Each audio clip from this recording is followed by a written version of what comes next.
This is how you use the SM Infinity system. So once you've created your art for the marquee, go to the library button, click upload.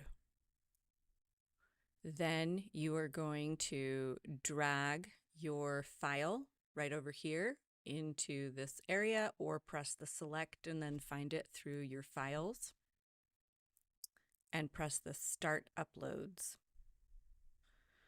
Once you've done that, it's actually going to prompt you to schedule when you want that to show. When you click on the schedule now, it's going to pull up this screen and it's going to show you what's currently in the media. It's going to show you what the stuff is that you're putting into this playlist.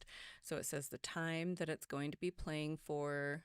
We're going to rename it whatever this playlist should be called. So if it's just for a volleyball game, do it for the volleyball game, and then put it on the dates that you want it to run. And that's pretty much what you need to do. And then press save and close. Or if you're going to do a second one, you can do save and new.